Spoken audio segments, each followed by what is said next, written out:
It's day 13 of home quarantine. Increasingly I find myself wearing shapeless clothes and staring out of windows for long periods, like a Victorian ghost. I study the people that walk past. They all look the same now. Men and women have started cutting their own hair, so the whole of Zai-Kung looks like Boris Johnson, only more medicated. Sometimes the only way to tell people apart is by their homemade masks. The entire human race reincarnated as Ninja Turtles. In the house, tempers have gone past the frayed stage and now have tassels.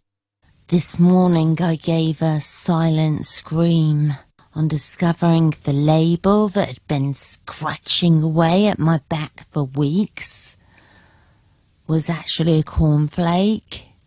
I've learnt that my family all deal with stress in different ways, and that these coping mechanisms can manifest themselves in all sorts of subtle mannerisms.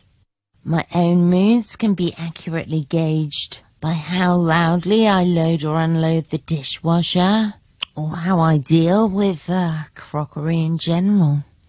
Earlier today I put down a cup of coffee.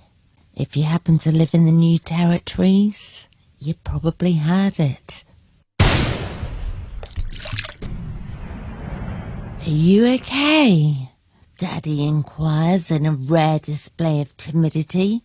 I stop what I'm doing, which is basically nothing, and with great theatre I turn to face him.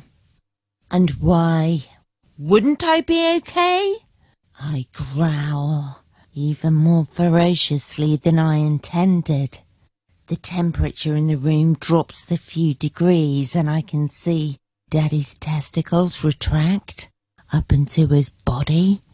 I don't know, you just seem a bit stressed.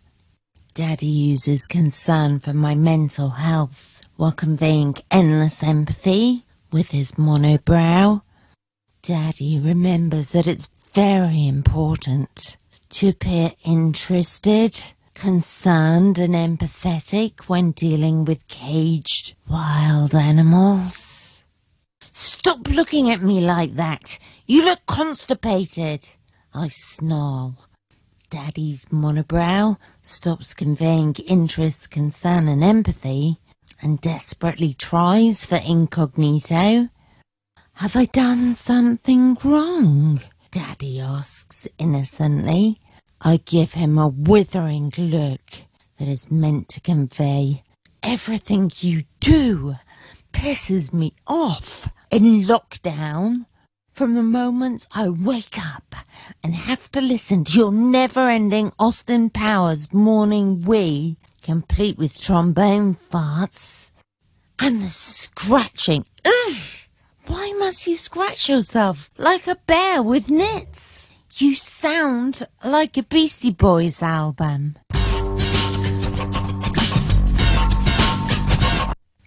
And while we're at it, I can't stand the way your spoon scrapes your cereal bowl when even a casual observer from Mars can tell you the bowl is empty.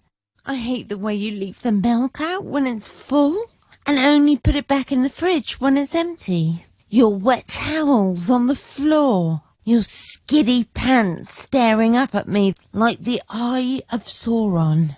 The fact you can't make a sandwich without leaving a giant handprint on top of it.